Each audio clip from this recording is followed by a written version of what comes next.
One thing the video game industry has a hard time defining is when something is considered retro. I've had this conversation with friends on Twitch, hell, even at both sides of the counter at used game stores. A lot of times when I'm talking about it, I always see people say some variation of this. I don't know what counts as retro, but I'll know it when I see it. And no, the Xbox 360 and PS3 are not retro. Please stop saying that, it makes me feel old. All I'm saying is that the 6th and 7th generation of consoles are very popular at retro stores right now. Note, this video will age you. To help you avoid that feeling, I will play this clip of a fellow Matt aging right before I say something that will make you feel old. Funny enough, I feel like what a lot of people consider retro kind of just comes down to feeling, so don't feel too bad if you're feeling old. And before we really get going on this video, I want you guys to comment what you think the youngest retro console is. I'll probably post a poll too after I upload this video. When trying to define retro, I kept running into different schools of thought that felt close but weren't right there for me. One thing I see a lot is trying to define retro with age, something we do with old people. When this comes up, a decade seems to be the most common answer. It's the first conclusion I came to when I really started thinking about this. Historically,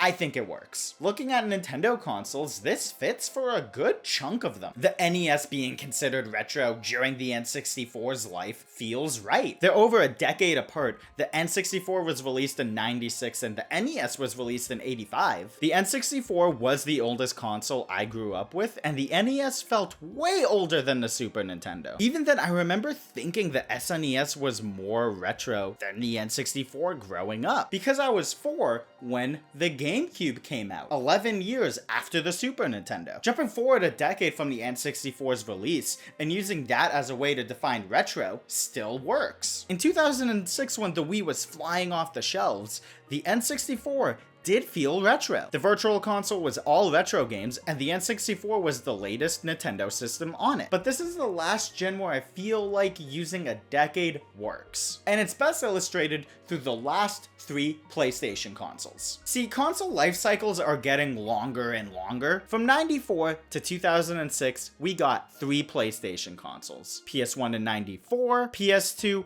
in 2000, and PS3 in '06. PS1 being retro during the PS3 feels right. The PS2 being retro in 2013 when the PS4 launched still feels right. It starts to fall apart in 2010 when looking at the PS2. At that point, it was dead for only 0 years because it was still getting games. Even worse, the PS3 being retro in 2016 feels wrong, especially when the PS4 still had 4 years of being the main PlayStation console. Even following the 12 years that was between the PS1 and the PS3, 2018 still feels too early for the PS3 to be considered retro when it was the previous console. Following the decade rule, millennials freaking out about their age are going to hate this next line. The PS4 would be considered retro as it is currently 10 years old. Almost a full year of being retro too. Calling a console that is actively getting games retro is stupid and wrong. And I'm not talking about sports games like with the PS2 getting them for a weird amount of time,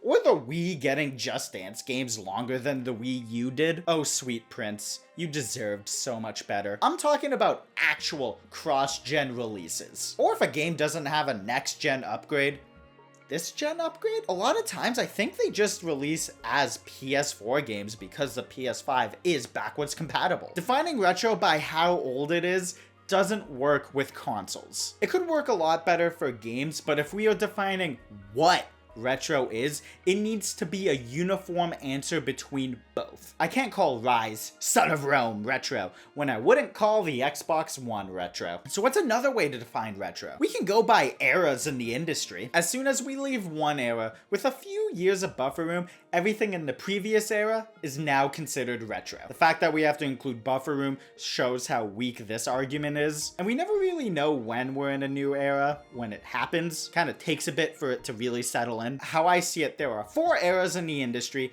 all of which have 2 defining names. The Atari / pre-Crash era, the first 2 gens. The Revival / Nintendo era, 3rd and 4th gen consoles. Early 3D / CD era, the 5th and 6th gen consoles. The HD / online era, 7th gen until now. While you can say that we are in a live service era right now, the groundwork is the beginning of the online era. If you hate a lot of stuff about modern games, it all started with the PS3 and 360. And Fortnite is the defining live service game that would bring us into this live service era, but saying that this started in the middle of a generation doesn't work for me. I do think we're at the cusp of a new era that's going to start with the next generation of PlayStation and Xbox consoles. To try to predict what it's going to be, I would say it's the digital only era / second crash era. But this isn't a video talking about how the industry is cooking itself right now. This is just a fun little piece about what's considered retro. Because we're still in this HD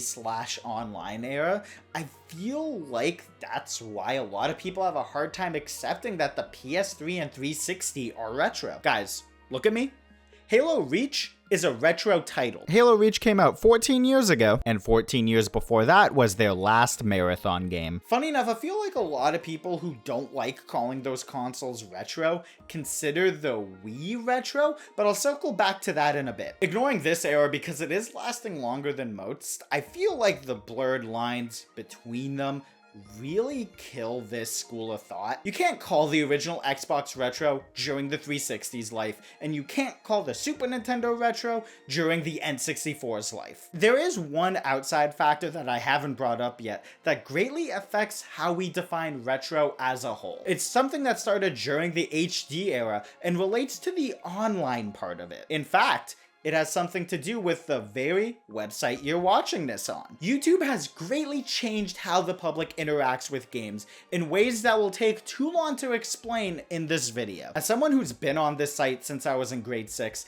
I've seen how it's impacted the industry. To give a short example, why do people hate on Sonic games so much? Because 20-year-olds who were making videos during the early days of YouTube hated the 3D games for being different from what they grew up with, and Sonic 06 sucked. It's why YouTubers from around my age make videos talking about how the Sonic Adventure games are good. Early YouTube defined what retro is. Angry Video Game Nerd mostly plays games from the 6th generation of consoles and back. Because of that, he drove how people saw what was considered retro. I think he is the best example of how a massive content creator can shape the conversation, because he is the template for how to talk about video games online, much like how Doug Walker or Red Letter Media did the same for movies. It's kind of crazy to imagine that if James went a different direction with the nerd way back in 2004, the entire landscape of video game criticism on this site would be different. Remember, viewers, everyone you see talk about video games online is a hack and an AVGN ripoff, including myself. I owe him and Nakey Jakey a lot of money. The first AVGN episodes were released in May 2004 on a DVD box set James made. Unless you're the biggest James Rolfe diehard on the planet, you most likely watched it for the first time on YouTube in 2006. Back then, I think we would all consider Castlevania 2 a retro title. The game was 17 years old, going by the Japanese release and the DVD box set release. And it was 2 eras back because he made that video during the HD online era. Did you know that that first nerd episode is 20 years old now? 18, going by the YouTube release. We are further away from that first AVGN episode than he was from the original release of Castlevania 2. You're going to sit here and tell me that the PS3 isn't retro? Grow up, bro! Grow up! That really goes to show how content creators defined what retro is before we even called them content creators. Look how old he shows himself looking reviewing a Wii game in the 39th episode. I know he's exaggerating as a joke, but this is what people look like when you tell them that the original release of The Last of Us is a retro game. And when did he actually start reviewing Wii games? Doing Control F and searching Wii on the Wikipedia, because I'm not reading this entire article to find the first instance of a Wii game being reviewed. Note, I'm talking about the first episode dedicated to a single Wii game. It was on July 23rd, 2022. And this is what he looked like in the video. 18 years after the DVD release of his first video. The Wii itself, I find fascinating to bring up in this conversation because it seems to be the only 7th generation console people are alright with calling retro. I think it's because it barely fits the era that it's in. It was not HD, and saying that it was online is being nice. I also think it was because it was targeted towards kids more so than most consoles, so people just associate the Wii with being really young. And people usually associate the stuff that came out when they were young with being retro. Personally, when I think about the N64, I think about playing it as a kid, much like I do with the Wii. When I think about the Wii, I think about being in late elementary school. When I think about the 360, I think about late middle school to late high school. The Wii itself being in this weird area of acceptance kind of blows up every single argument I've brought up so far in this video, which is why you can't define it by age or by eras, especially when what early content creators defined as retro affects the conversation so much. Which brought me to how I think we should be defining retro, and I think it's the clearest way to define it too. When we are 2 generations removed from a console, that is when it's considered retro. I don't know how this isn't the universally accepted way of looking at things. I feel like it just works the best. By far. This fits how I felt the NES was retro during the N64's life, and perfectly covers when the Super Nintendo started feeling retro. The term itself really came into popular use during the 7th generation, and that's when the N64 started being retro. For Nintendo, I feel like a big factor for all of this is the Wii's backwards compatibility. Like I said earlier, the Virtual Console was reserved for retro games, and the Wii could play GameCube games natively, perfectly showing back during its time how the GameCube wouldn't be considered retro, but everything before it would be. And considering how tied the Wii is to the Wii U, it's fully backwards compatible, all of the controllers worked for it, the Wii becoming retro in 2017 when the Switch came out still works. The school of thought works with the PlayStation consoles too. 1 became retro after 3, 2 became retro after 4, and yes, despite how old it makes you feel, the PS Triple is now retro. There's only 2 consoles that feel weird when I try to put them into this box, those being the 3DS and Wii U. They're pretty old. They should feel retro, but I feel like they haven't quite crossed that line yet. They're not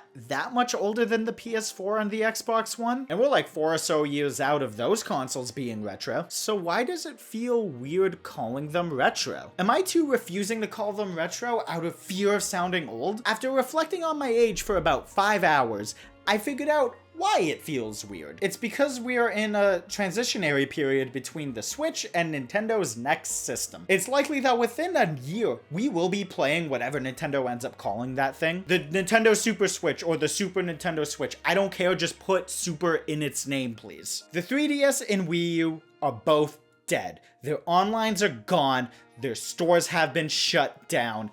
That line makes me sad. And that's something that happened pretty recently. But I truly think they will cross that line into retro when that next system comes out. If I made this video a few years back, I would definitively say, no, the 3DS and Wii U are not retro. It's just weird because of how close we are, man. Once we get that next system in our hands, I will say, yes, those 2 consoles are retro. Because I really believe in this 2-generation rule. In early 2020, I wouldn't say the PS3 or 360 are retro, but by the end of the year, yes, those consoles were retro. To give a too long didn't watch on this whole video, putting an age limit on when something is considered retro doesn't work because console generations are lasting longer. Defining it by eras doesn't work for the edge of the eras. It only really works in retrospect. You can't say the GameCube is retro in 2007. That just sounds stupid. Setting a blanket 2 generations back works in every scenario that I can think of. Trust me, guys, if anyone on the internet has the authority to define what retro is, it is some guy in Canada with under 1,000 subs. Do you agree? Think I'm an idiot? Comment down below. Dislike the video if you feel so old right now, 35-year-old watching this, and subscribe for more content. Follow me on other platforms if you want. Take care, guys.